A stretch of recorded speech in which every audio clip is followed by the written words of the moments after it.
Gabe Ikard was a consensus All-American, played a long career in the National Football League, and is now part of Sirius XM. Does a show with Teddy Lehman and other shows as well, and he joins us on 365 Sports with Paul, Catalina, Craig, and David Smoak. Gabe, thank you for your time as always. So Oklahoma seems to have turned the corner. How much is the belief factor that they have? Yeah, that's an interesting question, Smokey. And I'm not sure if they've turned the corner per se, but they're definitely more confident than they were a couple weeks ago. And nothing creates confidence quite like winning football games. But just thinking about that game last weekend in Ames, Iowa against Iowa State, the defense, played as good as we've seen them play, now, albeit against a poor offense from the Cyclones, but that's as good as they've played since the Nebraska game. I mean, it's been a long time. So those guys experiencing a little success. We'll see if we end up looking back at that Iowa State performance as some type of turning point for Oklahoma's defense. And then offensively, they've been really close to being really good.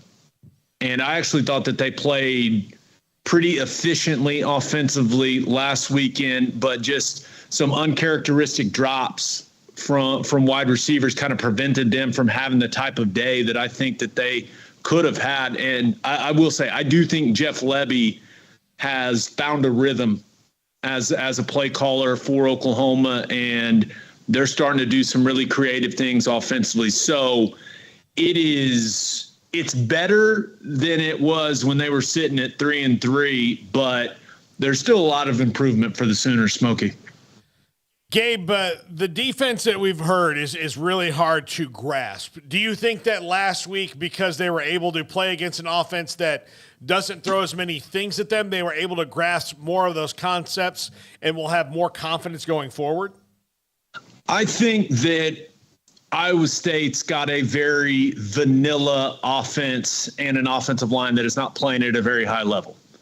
So while I was pleased with the way that Oklahoma played defensively, forcing 3 turnovers is always a positive thing. I do think that Baylor is definitely going to be a much more difficult test for what Oklahoma's defense, especially with what Oklahoma's defense has struggled with. Iowa State they could not stress Oklahoma defensively when it comes to their run game. They just did not have, they didn't have the offensive line play, and they don't have the backs. But now you see, with the veteran offensive line that Baylor's got, now that they've got Keith back at right tackle, it seems like things are coming together a little better in the emergence of Richard Reese. I think Oklahoma's defense, for the most part of the season, has really struggled to stop the run against good competition. And Baylor is going to test what has been the biggest weakness for Oklahoma's defense. So I guarantee you they're feeling better than they did about a month ago, but they full well know that Baylor's bringing a much more potent offensive attack than what they saw last week. Gabe, as you pointed out, I mean, it's not just off to the races because they've won a couple games. I mean, it could be the start of something, but just in terms of the program, there's still a lot that's being worked on. As a first-year head coach, how have you seen Brent Venables kind of navigate this very roller coastery kind of ride that is the college football season where, a month ago you were the wrong guy for the job, a month later you're great. How have you seen him and knowing him, kind of just deal with all of that comes with this job? Yeah, he's handled it well, right? And, no one handles losing well. I mean, if someone's okay with losing, well, then you're being coached by a loser. And that is certainly not Brent Venables, especially with the amount of success that he's had in his career at multiple stops. I think, that combination, the TCU game, the Texas game, I think those really affected Brent Venables. But one thing that he absolutely believes in is the process. And he believes in the process that they have in place there and the way that they're practicing, the way that they're going about their business. And he made it very clear they're not making any wholesale changes, right? They're going to continue to practice hard and practice physical. They just need to execute better on game day. And we've seen that. We've seen them play better these last couple weeks. But ultimately, I still think it is a season that a lot can be accomplished for Oklahoma. And is it the type of season that we thought Brent Venables was going to have in year one? No. And he'd be the first one to tell you that. But there are still some things that this team can accomplish. Most notably, I've said this many times now, right? They're a 5-win football team right now. They've got 4 regular season games left, and they got a bowl game. The goal should be to win 10 games. Right? They got 5 games left. Hopefully that the goal should be to win 10. I mean, this is Oklahoma football. Just because it got off to a rough start doesn't mean you just completely dismiss having lofty goals, right? So I think that Brent Venables is mostly focused on his players getting better and them showing that improvement and understanding his expectation when it comes to how to practice, how to play, but also how to handle everything off the field as well. So I think ultimately he's been really, really pleased with this team's buy-in, but he wants to continue to see improvement in between the lines on Saturdays, which is something we're all hoping to see these last few weeks of the season. Gabe, you mentioned that it's still Oklahoma. The expectations are there, although it looked like, my goodness, this should become something that just goes off the rails. What is that? What does it say with the name on the chest of a jersey? Logos don't win games, but sometimes they sure can. But what does it say? What does that mean when you put that jersey on? It means a lot. I mean, for me, it meant more than most. I mean, I'm born and raised in Oklahoma City. I went to every OU home game from when I was 5 to when, I was 15, whenever you started having to do stuff for high school football on Saturdays. So it was my life's dream to play football at Oklahoma. And luckily enough, I was able to live that out, which was extremely special. But yeah, and I think Baylor is, with the success that Baylor's had, under multiple head coaches, Baylor players probably understand it a little bit now. Like when you are the hunted, which I know Oklahoma's not that this year with how this season's gone, but when you've always had that target on your chest and on your back when you go out there on Saturday, there is a certain pressure that comes with that. And that's one of the things that these athletes, these players at programs like Alabama and Clemson and Ohio State, and, with the recent success that Oklahoma's had, you put Oklahoma in that group, there's a certain expectation and a certain pressure that comes with that expectation. And Oklahoma's, they're experiencing it this year. When you fall short, everyone lets you know about it. And everyone, I'm not going to say people kind of bask in it, but, with how Oklahoma's had this thing rolling for the last 2 decades, no one's feeling bad for you. No. So when the expectation every single year is to win your conference title and go to a college football playoff, when you fall short, it sucks. It's not fun. It's not fun, but it is also, it's a privilege to play at a place where the expectations are as high as they are. So that's just part of the gig, man. I don't feel bad for any of these guys for Oklahoma this year. They're going through it a little bit, but I lived it, and it's, it is a privilege to play at a place that has the amount of history that Oklahoma football has and has the expectation that come with each season, putting on the crimson and cream. So, yeah, there's pressure. When you fall short, you come up short. It can be rough because Oklahoma football, it means a lot to a lot of people around here. So, yeah, but that it is what it is, man. I mean, you get to go to school for free. You get to play college football, one of the best programs in the country. I mean, if you struggle, no one's going to feel bad for you, Smokey. No, you're right. In fact, you're right. That's one of those programs people like to see them lose. There's a handful of those around the country. Gabe Ikard, our guest right now on 365 Sports.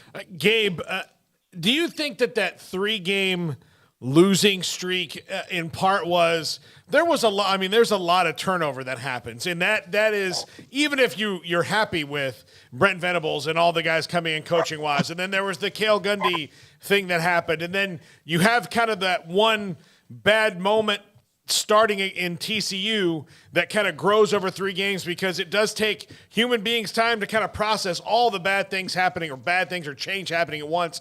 That this was just a team kind of dealing with everything that's happened to it in less than a year?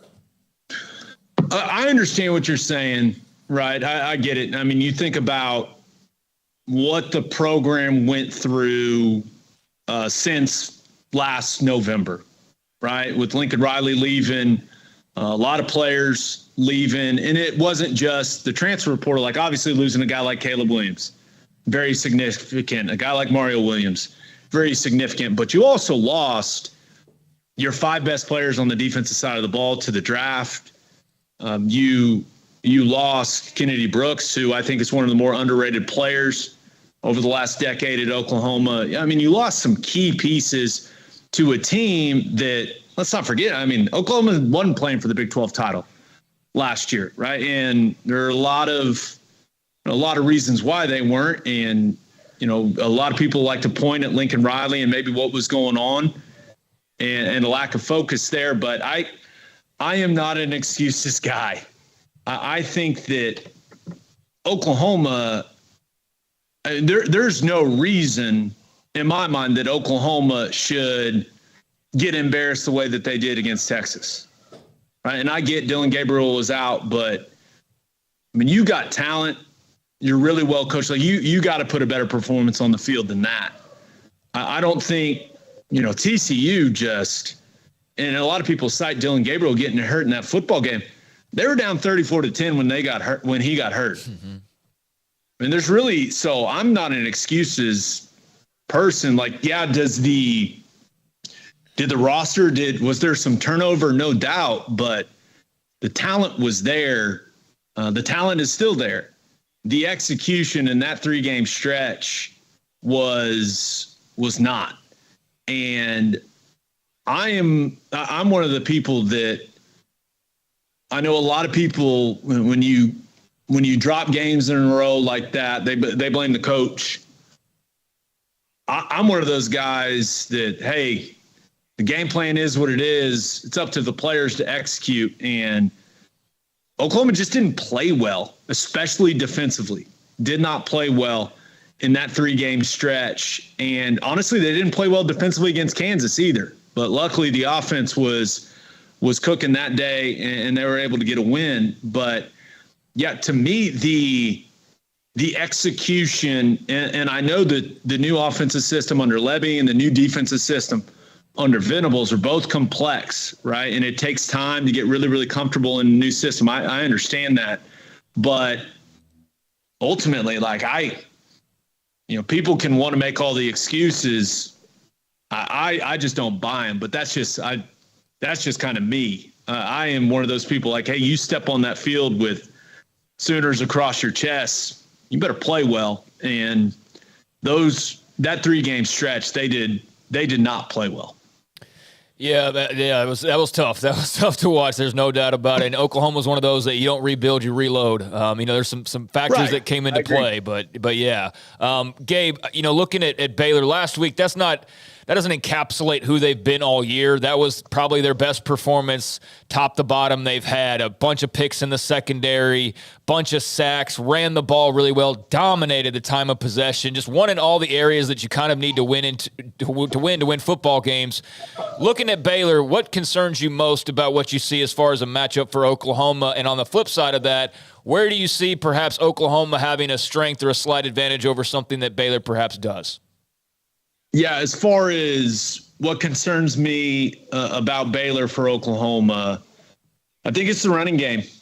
I really do. I think when you look at how Oklahoma struggled defending the run against Kansas State and TCU and Texas and Kansas, like that, I know that, they had a get-right game against Iowa State last week, but Baylor's running game, and I want to make something very clear. Jeff Grimes' offense is my favorite offense in all of college football. Okay. There you go. I'm an outside zone guy. I think the outside zone play, stretch, whatever you want, I think it's the best play in football. I think it's God's favorite play. That's just how I feel about what Grimes does offensively. I think he's fantastic. Oklahoma, they haven't really seen a team that runs stretch as efficiently as Baylor's running it coming into this game.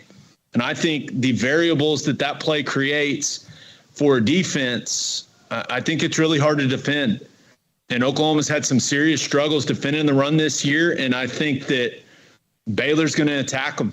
And if that offensive line can continue to show a little more progress for the Bears, then it could be a long day for Oklahoma when it comes to stopping the run. And you guys know, just like I do, if Baylor can run it efficiently, man, that offense can get cooking. With all the play action game, with the boot game that they build off of it. It'll be a long day for Oklahoma's defense if they can't shut down Richard Reese in that running game.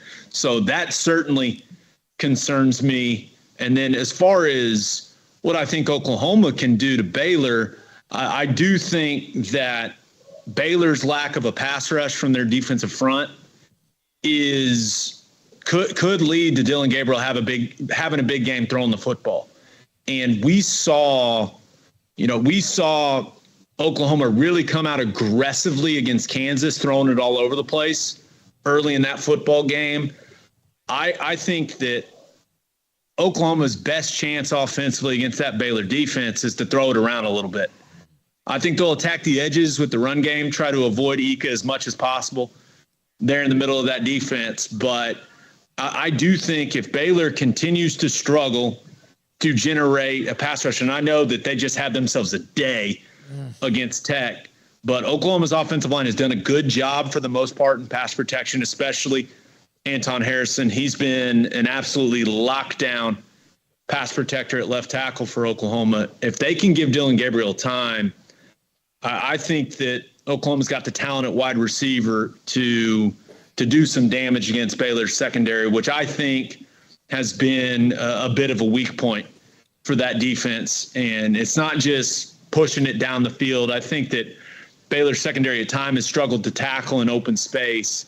Yep. So if they could maybe get a little more of the intermediate passing game going, which has not been a big part of Oklahoma's offense, but I do think you combine the talent Oklahoma's got a wide receiver and the fact that Baylor struggled to generate a consistent pass rush. I think Jeff Lebby could look at that and go, okay, let's maybe throw it around a little more, and they could do some damage through the air. All right, so I got a question for you. You were a phenomenal tight end. I mean, really, really good at tight end. You were a part of all this with Oklahoma, this and that as a high school player. What are you mad at Stoops because he didn't ask you to play tight end? Well, I did play tight end my first year. Okay. So my first year, my redshirt year, I would do – this was fun. You'll love this, Smokey. My days during the season consisted of being one-on-one. So Kevin Wilson was my tight end coach. Mm-hmm. Anyone that has heard Kevin Wilson's stories, he is a tough man to play for. Great coach, but man, really tough to play for. But we would do a bunch of like one-on-one stuff, tight ends. I'm talking like, hey, drive block and just go. in individual with the tight ends. Like we were exhausted.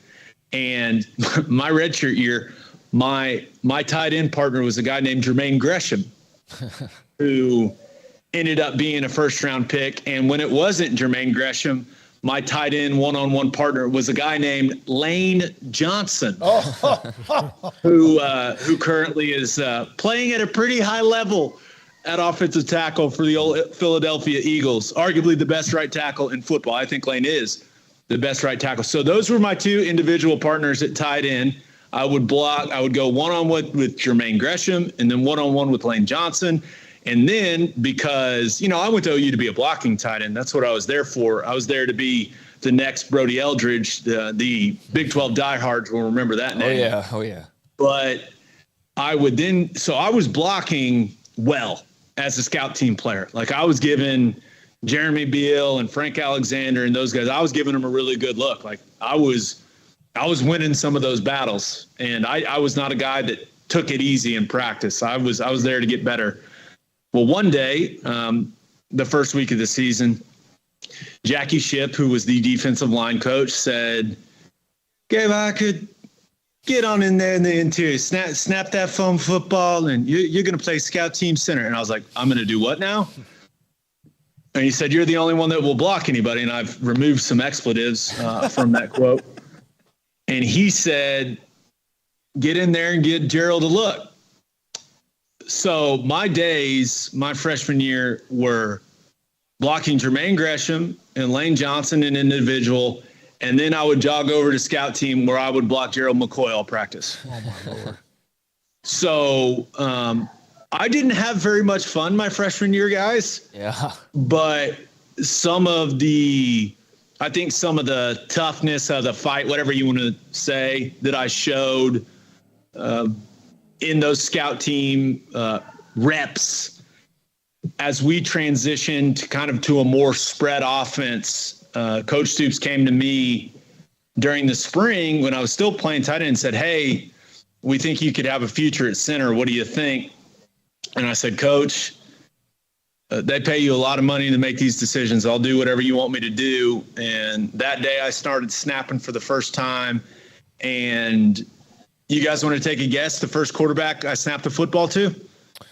Oh, gosh. Landry Jones. You would think, because he was the starter at that time. The first quarterback I ever snapped the football to was Josh Heupel. Oh, I heard he's doing pretty big things these days. I think he's doing well. Yeah. Man, that's some great stuff. And another story for another time when I join you guys, but I actually was supposed to move to tight end when I was with the Buffalo Bills, but there was a miscommunication between the offensive coordinator and the general manager. I was told that I was going to be the starting Y tight end, so basically the blocking tight end on a Saturday before walkthrough, and by the time I was walking off the field, I hadn't been cut. So there's a little miscommunication there, but there's some more details to that story that we can get into another time, boys. Gabe, I do have to ask you real quick. One of our producers, Emery, you share an alma mater with him at McGinnis High School, and hell yeah! And he wants to know if this is the year they get over the championship hump and get into the playoffs. I stay on top of McGinnis football. They seem to be excited about, what they can do this year, but man, I'm to the point where I'm just going to have to believe it. It's kind of like the Big 12 getting into the college football playoff, guys. It's like, I'm not going to pick a Big 12 team to win a national championship until I see them win that semifinal game and get over the hump. So as much as I love the Irish, I'm sorry, Emery. I don't see it happening for our boys. So that was the nickname, the Irish? Yeah, the Bishop McGinnis Fighting Irish. And Bishop McGinnis Catholic High School in Oklahoma City. Just imagine if you take everything Notre Dame does and you put it in a private school in the middle of Oklahoma City, Smokey. That's what we did. So if you weren't a born and raised Oklahoma kid and Notre Dame apparently offered you, would that have been your dream? Notre Dame, I was and I've talked about this before, my final three were Oklahoma, Notre Dame, and Stanford. Wow. My dad wanted me to go to Stanford. My mom wanted me to go to Notre Dame. I wanted to win football games. And so I went to Oklahoma. But if I wouldn't have gone to Oklahoma, and Oklahoma offered me late in the process, especially by today's standards, if I wouldn't have gone to Oklahoma, I would have gone to Notre Dame. And they actually wanted me to play defensive end. So who knows what that life path, where that would have taken me, boys. But, everything's worked out pretty good. So I got no regrets. What a great segment, Gabe. Thank you, buddy. Great being on with you whenever I can with you and Teddy, and we love it. And we love you for being a part of this show. And great to talk to you, and good luck going forward with the talk show and much more. Thank you. Appreciate you guys. We'll see you Saturday. Yes, sir. That's Gabe Ikard, Oklahoma, Sirius XM Radio with Teddy Lehman. Man, what a bunch of great stories from him on his career path, and also his thoughts. A bunch of good breakdown on Baylor, Oklahoma, Saturday, 2 o'clock in Norman. Our pregame will be at 12 here from the studio, 12 until 1:30 on the CW channel. Jennifer Smoak is